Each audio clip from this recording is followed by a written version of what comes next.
welcome back to Just Kidding Around. I'm Justin. And I'm Kyle. We're coming at you from Coventry, Rhode Island, and we're about to crack open some fresh beer. Today we have the Long Trail Pollinator. It's the spring ale. I believe it's from Vermont, am I correct? Yeah, we're Bridgewater, Vermont, right near Killington Mountain, if you've ever been there. Also, Soon. sporting Long Trail glassware, representing. And I think everyone has to go out and take a hike right now. That's right. You I can don't know even if go you can on even the see Long Trail in Vermont. It's 272 miles, and it's the entire state. So you said you've been drinking this beer all season? All season, this is their spring beer. I just think it's delicious. It's like a really smooth, like white ale. You know what? It's light. Yeah. It's very refreshing. Very light. It's got a bit of hoppiness to it. It's got a little bite, but nothing along the lines of a Noble Pils or even a 548 or anything. And it really dissipates. I think that's the word I can use. Dissipates right away in your mouth. So it's just real crisp. Absolutely. Okay, no, but seriously, guys, let's get into the show today. This new lovely little thing came out. I read it on my news feed today. It's called the nano generator. And I'm sure you know what a generator is, and you most likely know what nano means. Tiny, subatomic particle level, very small. And basically it's a tiny electrical generator. What they do is they use body movement or any kind of movement whatsoever, you know, from the pulsating of your blood vessels to your lungs to the movement of your sweatshirt to the soles of your shoes. Everything that it comes in contact with in motions is called the piezoelectric effect, which means that, you know, body motion turns into electrical current. And what this thing does is it's actually a thread of zinc oxide. It's a tiny minuscule thread of zinc oxide, and the constant movement of your body generates tiny amounts of electricity. But basically the scientists have figured out how to pack in tons and tons of these generators into tiny small little chips, basically about the size of your fingernail, that when you pinch them together you can generate enough electricity to charge an iPod, charge your phone. You know, like I said, That's you can awesome put them into to be able to like be walking down the street and you don't even have to like worry about, you know, making it to your car even to get a car charger. It's just charging all the time. Unbelievable. That's pretty cool. From what I've read, they're basically looking into it to charge personal devices, electronic devices. They've even talked about charging implants, medical implants, such as if you need a heart implant, like a pacemaker, anything of the sort, and it actually uses the pulsating of the blood vessels to charge it electrically and keep your pacemaker going, which is amazing, I think. All right, moving on. Justin, you want to bring us into our new... Sure, the next thing that we want to talk to you guys about today is iPhone and Apple and them tracking you with, if you have any type of geographic apps on your phone, so like Yelp, Foursquare, Google Maps, Latitude, basically anything, any GPS-enabled program, and it just tracks. And it does this every 12 hours.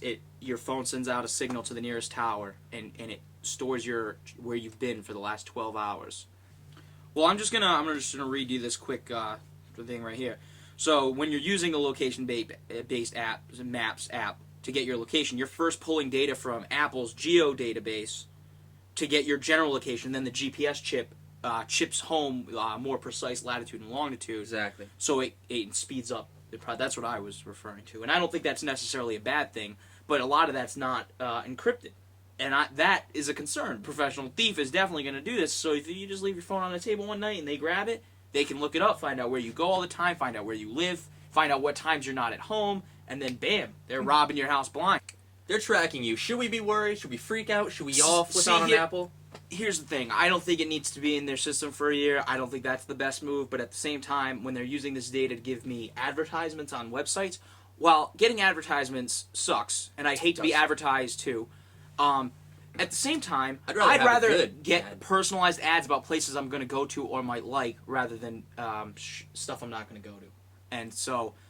And the same principle is on the internet and Facebook and cookies, and that's a whole debate for another day. So just know that it's happening to you, be aware, and don't leave your phone anywhere. Don't leave your phone anywhere because they can find your house, they can find your family, and they can figure out if you're going to see the shrink or not. Not gonna lie about that. Scare the bejesus out of you, audience. Alright, so aside from scaring you today, we also want to thrill and excite you. One of the little gems I found while stumbling upon the internet is this little personal what would you call it, an airplane, really. It's a little Yeah. personal airplane called the Fly Nano. Now, this thing is unbelievable. And when I say unbelievable, I mean unbelievable. In price tag and in functionality. It's about... What is it, like $500,000 to buy one of these? No, it's about $27,000 to $37,000 US dollars to purchase a God. Fly Nano.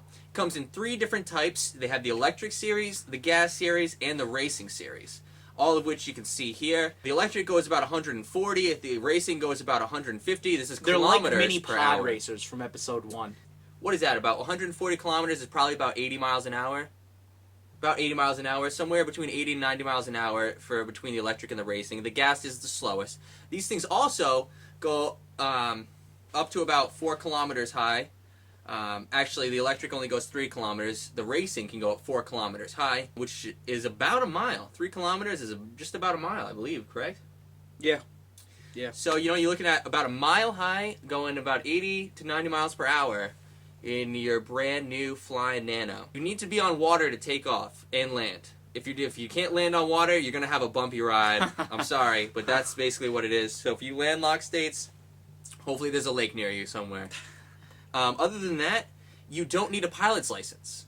That's cool. No pilot's license required. You can pick one of these things up tomorrow, buy it, bring it home, and take it up in the air the next day. Unbelievable. That's sick.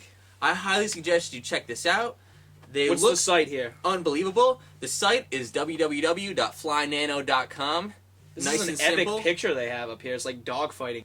And if anyone buys one, feel free to call me. Leave a post on the page. I'll contact you with my phone number. We'll get together. We'll have a day of it. I'll bring the hot dogs and buns. Maybe a 6-pack of some Coors, the banquet beer. No, I'm just kidding. I'll bring some nice long trail. This That's stuff right, I is was gonna great, say. actually. I'm not going to lie. This will quench your thirst after a long day of flying on the lake. It's very good. Enjoy your Fly Nanos, everybody. I'm Jay, And I'm Kay. and we've just been kidding around. Till next week.